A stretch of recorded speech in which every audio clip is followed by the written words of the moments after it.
Muskie are unquestionably one of the top bucket list game fish in North America. Interestingly, even on good water at the right time, muskie can be tough to catch. What's the key to muskie success? It's simple. Spend a lot of time casting on good spots. Beyond those spots during the right weather and moon conditions, and a little luck isn't bad either. In normal years, many hardcore muskie anglers venture into Canada to hunt these elusive beasts in the pristine waters of northwest Ontario, on lakes like Eagle, Lake of the Woods, Lac Seul, and Cedar. Due to the COVID-19 pandemic this year, the border was closed to the dismay of many muskie commandos. In turn, U.S. muskie waters experienced more fishing pressure than ever. Lakes like Vermilion, Leech Lake, Green Bay, and Lake St Clair were inundated with anglers who would normally be in Canada. Let's join Jeremy Smith and Jake Wallace with some strategies on how to deal with pressured skis. Paid off for us with this dandy. Look at that, she's thick fish, been munching, so put them on that fall feed bag.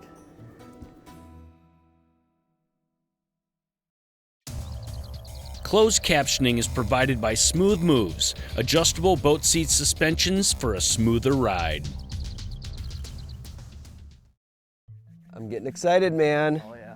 This is gonna be a good run. We've got Jake Wallace, a new addition to the Lindner media team, running a lot of our social media and digital assets. And one thing about Jake is he's got interest in musky fishing. Oh yeah, I'm excited. It's early fall here. We're hoping fish will be shallow, but kind of see the cards we've been dealt and hopefully boat a few muskies for you. All right, let's go casting, man. Let's do it, bud. Perfect, thank you. Keep coming. Okay, hold on. This is a life-changing deal here. This is that boat-to-trailer system. So now, I mean, you can see we're so far in the water, it's just a shallow access. Before, you have to power up, crawl out, unlatch the system on rollers. But with this, just pull this forward. I'm clear, and I don't have to worry about crawling over the truck or getting wet feet to get the boat off the trailer. It's amazing.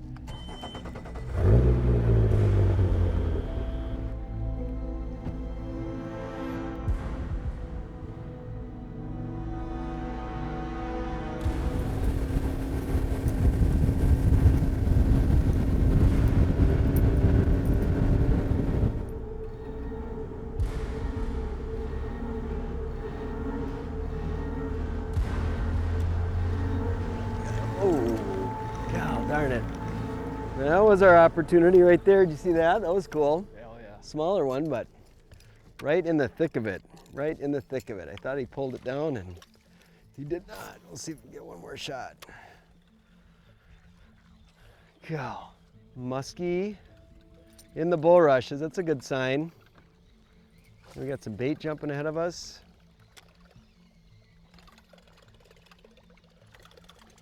There's a pattern that happens in northern Minnesota for this shallow water bulrush bite. It really can start in late August, but kind of about that time of the first frost. That to me seems like that's when it really tends to pick up. And early fall like this, I mean, the muskies can be shallow, deep, anywhere in between, but this is one of the peak times to get fish on top water and in really shallow water, especially these bulrushes. Water's in the mid 60s to low 60s. That's perfect. I'll pull you out. I'll go get you. Keep his nose up, Mr. Sir.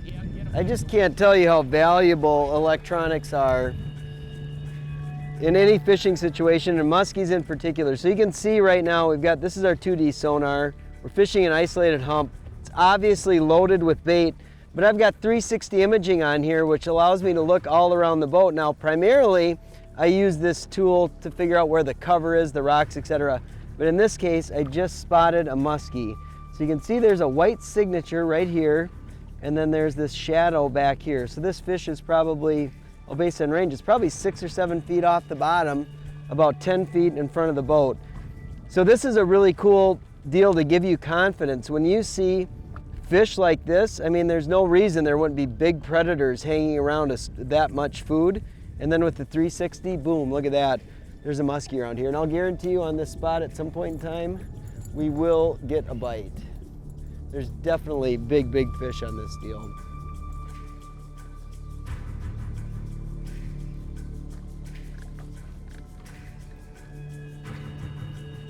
There we go. That's a good one. That's a big one.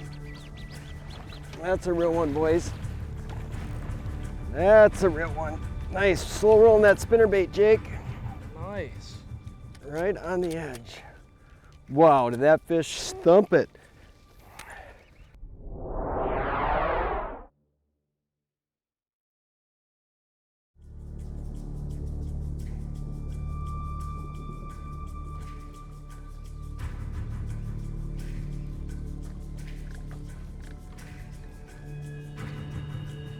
There we go. That's a good one. That's a big one.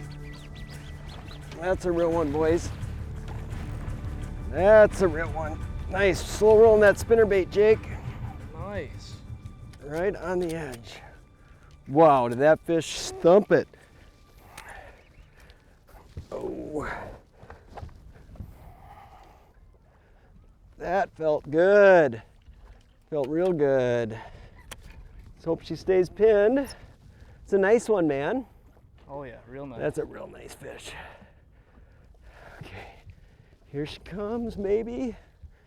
This will be your shot here, bud. There it is. Yeah, there we go. All right, success. Whew. Kind of figured it was going to be one of those deals where we just got to experiment a little bit. We started throwing shallow in the bulrushes, and we thought, well, let's check out a hump real quick, and bam, slow rolling. That fish is in about 17 feet. Jake, if you want to bring it up here, we'll get her set up. Good signs of life, good signs of food. That's just the thing with big predators. Wow. Like muskies, it's often just follow the food chain, and you'll end up finding where the biggest fish in the lake are. Whew. Cool, Jake, huh? Oh yeah, that's a dandy. Nice job, bud. See you, sweetie.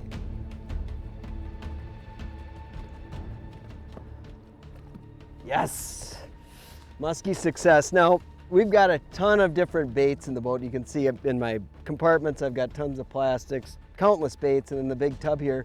But one of the most important tackle boxes you need to have in your boat is this, if you're musky fishing. I always make sure to carry plenty of spare hooks. So that fish there had a treble hook that was just caught on the outside of the net, was swinging around. Rather than me trying to reach in and grab the fish, it's going with the bolt cutters, cut, cut, cut.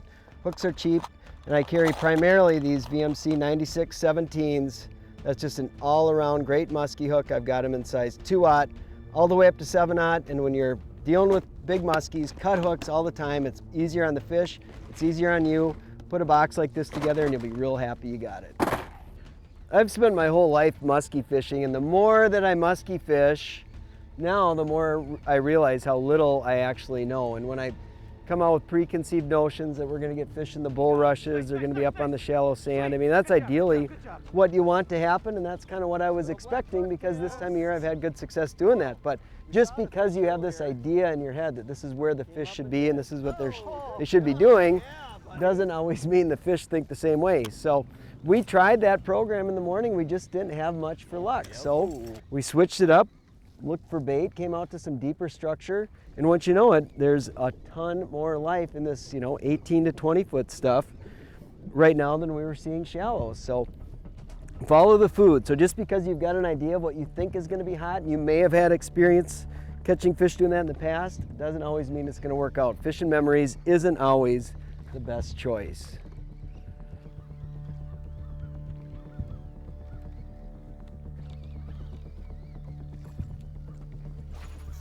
Yep, there's one. Got one? Yep. Yes, awesome, Jake. Yeah, buddy. There we go. That thing came out of nowhere. Oh huh? yeah. I'm almost at, oh! There it is. Yeah. I'm hurrying, I'm hurrying, I'm hurrying. You're all good. I haven't got a good look at it. All right, we got a Not thermos bad. in the, Just sharked it. right by the boat, huh? Yeah. Okay. Ooh, Stay hooked on. That's in here, sorry. Bring her to you. There, all right, Jake. There we go. Mr. Muskie. Sweet, the little baby bucktail. Yep, got her done. Right by the boat, wasn't it? Yeah, oh yeah, right next to the boat. Cool. Look at that. bucktail got a little bent. Jake, congratulations. Come get your fish, buddy. Thanks, buddy. Appreciate it. Yeah, we were just out here taking advantage of prime feeding windows, you know, in really high percentage spots, and paid off for us with this dandy. Look at that, she's thick fish, been munching, so putting on that fall feed bag.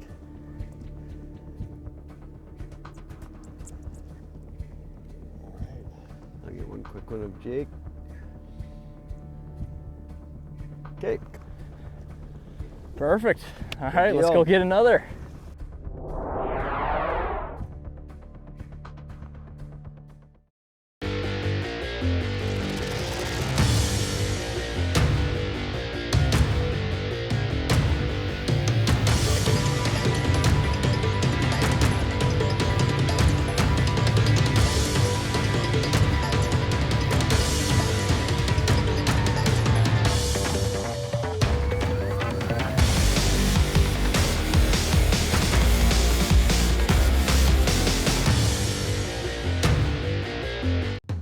For the ultimate fishing experience that won't break your budget, Lund delivers the new 1650 Angler.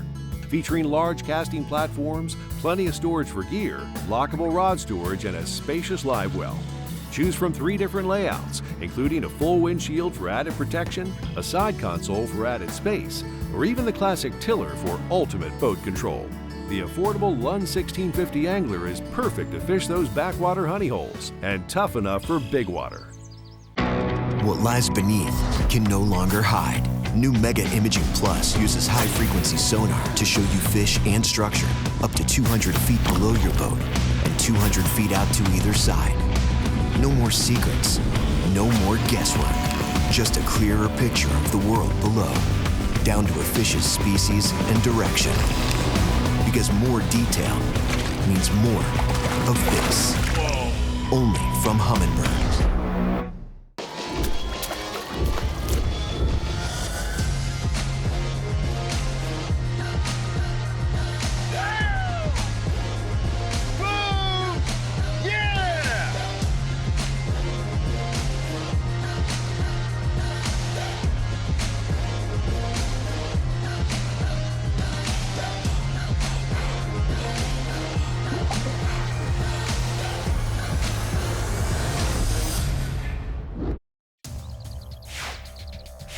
The Edge is presented by these and other fine sponsors.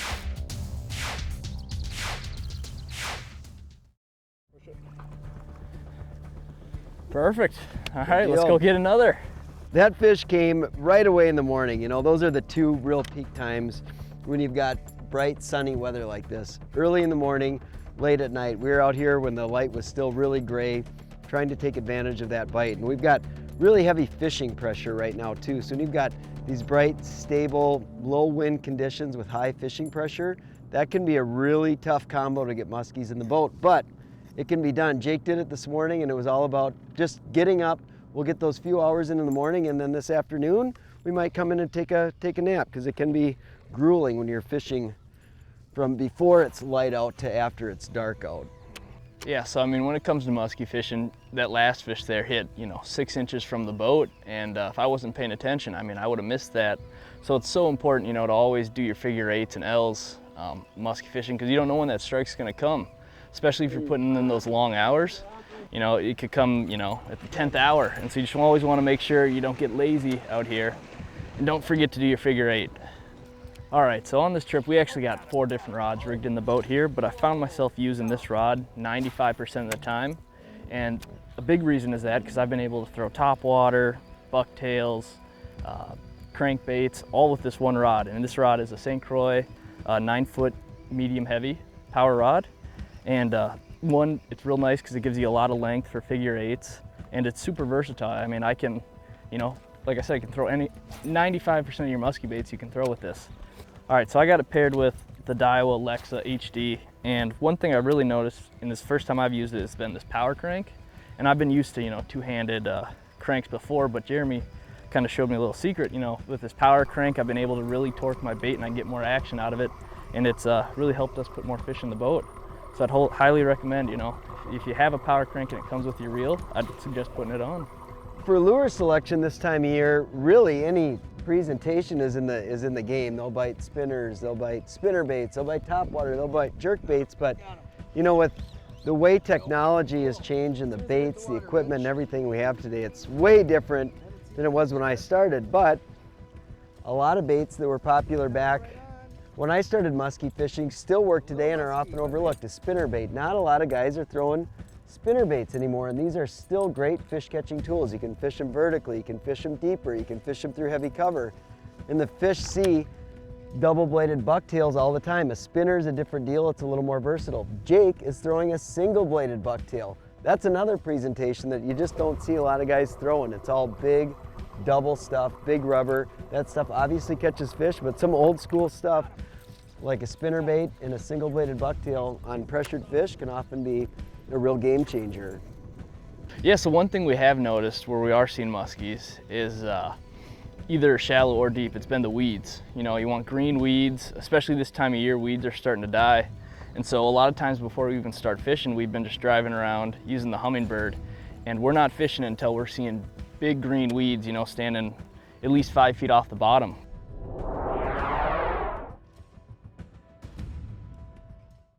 For 70 years, you've known us for our high-performance rods. Now, it's time to meet our machinery. 32 pairs of hands. Touch, craft, and test each St. Croix rod. Overkill, not with our reputation on the line. St. Croix, the best rods on earth. Amazing. Nothing better. It flat out allows me to catch more fish. Power steering and spot lock have revolutionized what we're doing on the lake now. Faster response times when steering. A spot lock, man, it's second to none. Game changer. A game changer. Game changer.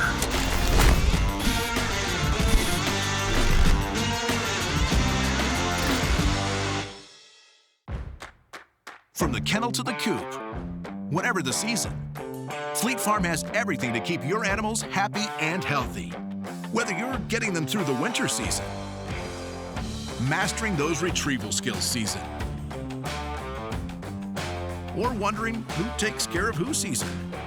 There's a reason people say, if Fleet Farm doesn't have it, you don't need it, because we have it all. Fleet Farm, built for real life. Want to learn how to catch more and bigger fish? Well, we've got the place for you. Introducing the Fish Head Video Library. Now you can enjoy hour after hour of educational videos right on your phone, tablet, laptop, desktop, or even stream videos right to your TV. Largemouth, smallmouth, walleye, catfish, musky, pike and panfish, open water, or on the ice. Check out Fish Head TV to rent, buy, or become a Fish Head member today. The Edge is presented by these and other fine sponsors.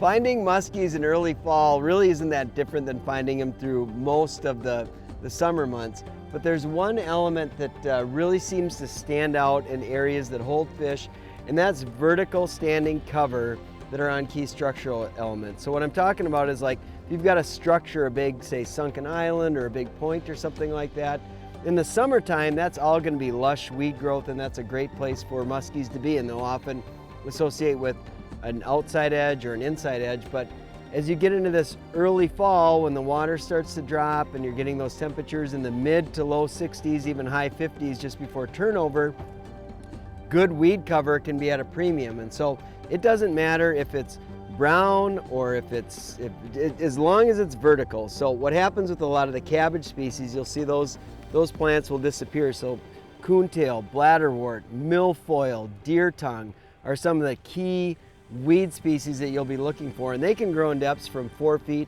all the way out to 25 feet. So if you find those and you're driving around and you see that there's, okay, I've got 5 feet of vertical cover here, that's a key area to look for muskies. And it doesn't matter if it's in 18 feet or if it's in 4 feet. When you find that vertical cover, that's where you'll find the fish. A question we're often asked is, so how long does it take to shoot a show, and how many times do you go out filming and not come back with a show?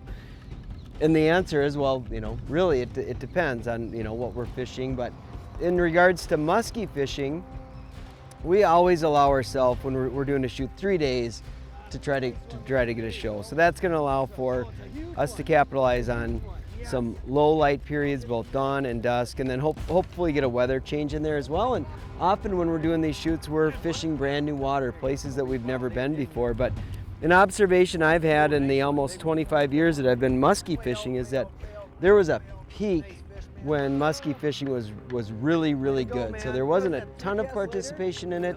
Technology is starting to get, become good enough that you could really fish efficiently, and we caught tons of fish. Now, it's a great thing. Technology's better now.